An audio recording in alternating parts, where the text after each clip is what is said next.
కళ్యాణ ఘట్టంలోకి వచ్చేసాం.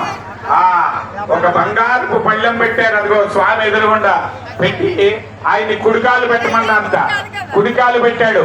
ఆ తర్వాత ఎడంకాలు పెట్టమన్నారు, ఎడంకాలు కూడా పెట్టాడు. ఏమిటి స్వామికి ఆవు పాలతో కాళ్ళు కడుగుతున్నట్ట. ఒక్కసారి కడగండి, కాళ్ళు కడుగుతున్నట్టు చూడండి. బ్రహ్మ కడిగిన పాదము.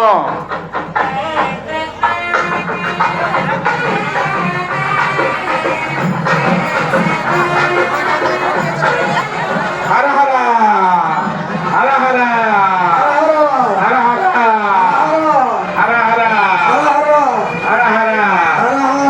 హర హర హర హర.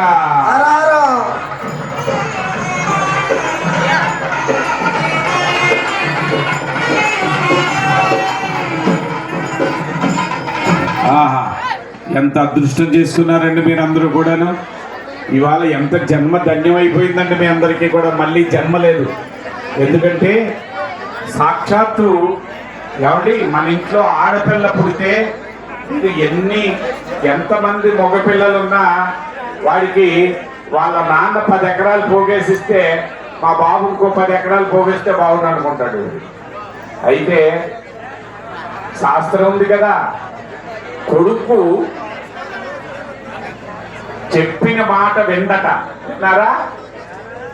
చెప్పిన మాట, తల్లిదండ్రుల మాట చెప్పిన వాడిని వినని వాడిని ఏమన్నారు? కొడుకు అన్నారు. విన్నట్టుగా నటిస్తుందిట, చెప్పిన వెంటనే వినేస్తుందండి బాబు. మా పిల్లండి చెప్పిన మాట వెంటనే వినేస్తుందండి. చెప్పిన మాట విన్నట్టుగా నటించే వాళ్ళని ఏమన్నారు? కూతురు అన్నారు.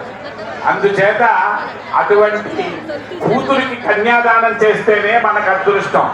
అలాంటిది నేనేదో మైకట్టు చెప్పేశానని కాదు, సాక్షాత్తు పరమేశ్వరుడు లోపల ప్రతిష్ఠిస్తున్నారు. అటువంటి టైంలో ఇక్కడ కళ్యాణం జరుగుతుంది. ఇది ఇంకా అదృష్టం. ఏమండి అటువంటి టైంలో మీ కళ్ళు ఎంత అదృష్టం చేసుకున్నాయో చూడండి. ఆ స్వామి కాళ్ళు కడుగుతున్నారు. ఏమండి నాకు ఎప్పటి నుంచో మీ అడుగుదామని చిన్న డౌట్ ఒకటి ఉండిపోయిందండి. చిన్న డౌట్, మీ శివపురం వాళ్ళు ఎవరైనా తీరుస్తారేమో అని చూస్తున్నాను. ఏంటో చెప్పమంటారా? ఏమంటే పెళ్లి కొడుకు వయసు ఎంతండి? మనం పెళ్లి చేసే పెళ్లి కొడుకు వయసు 20 సంవత్సరాలు లేకపోతే 25 సంవత్సరాలు, అంతేనా? మరి పెళ్లి కొడుకు వయసు 25 సంవత్సరాలు. పెళ్లికి కాళ్ళు కడిగే మాంగారు వయసు ఎంతండి? ఇది ఎక్కడ కూడా ఉండే తప్పు కదా. ఇగో అప్పుడు ఆ పిల్లలు అల్లరి చేస్తున్నారు, కాళ్ళు తగిలేయనుకో, కాళ్ళు తగులుతాయి దండం పెట్టు అంటాం కదా. మరి ఇది ఎక్కడ కూడా ఉండే తప్పు కదా.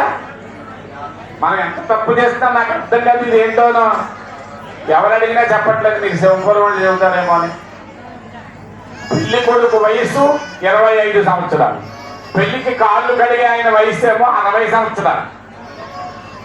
పైగా అత్తగారు చక్కగా మళ్ళీ అల్లుడు దొరుకుతాడో లేదో అని చెప్పేసి జాగ్రత్తగా కాళ్ళు 2 పసుపంతా రాసించి పారాన్ని పెట్టిస్తోంది. ఆవిడ వయసు 50 ఏళ్ళు. ఇది ఎక్కడ కూడా అంటే తప్పు కదా. ఓరి పిచ్చివాడా, ఎవరనుకుంటున్నావురా నువ్వు? ఆయన నీ కాళ్ళు కడుగుతున్నావే, వాడు నీకు అల్లుడు కాదు. శ్రీ లక్ష్మీనారాయణ స్వరూపస్య వరస్య. ఎవరండి ఆయన? సాక్షాత్తు లక్ష్మీనారాయణుడు కాళ్ళు కడుగుతున్నాడు. ఏమంటే మగపిల్లలు ఎంతమంది ఉన్నా మనకి సుఖం లేదండి.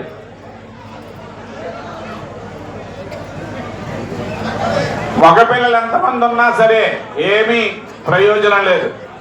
ఒక్క ఆడపిల్ల కనుకుంటే కాళ్ళు కడిగితే మీ ముందు 7 తరాల వాళ్ళు ఎవరైనా కనుక స్వర్గంలోకి వెళ్ళకుండా ఉంటే వాళ్ళందరూ స్వర్గంలోకి వెళ్తారు.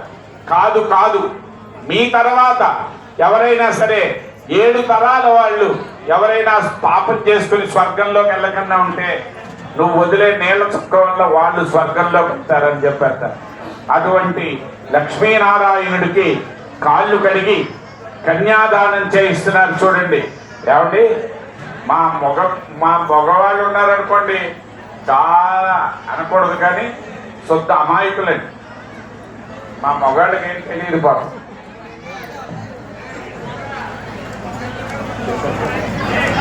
ఏమండి మా మొగాళ్ళు అమాయకులు. అన్న సమారాధన మొదలైనది దాని మాత్రమే కూడా ఇచ్చేసి అన్న సమారాధనలో పాల్గొని స్వామివారి యొక్క ఆశీస్సులు పొందవలసిందిగా మనం మనకు వచ్చినాం. వీళ్ళ గోవింద అనండి అంటే ఇంకా ఉందా అంటున్నట్ట. వీళ్ళు నువ్వు భోజనాలు పెడతారంటే ముందే వెళ్ళిపోతారు, ఇంకెవరు ఉండరు. నేను అబ్బాయి ఎందుకంటే వినండి, నేను మొన్న పెళ్లికి వచ్చాను. పెళ్లికి వెళ్ళి వస్తే పెళ్లి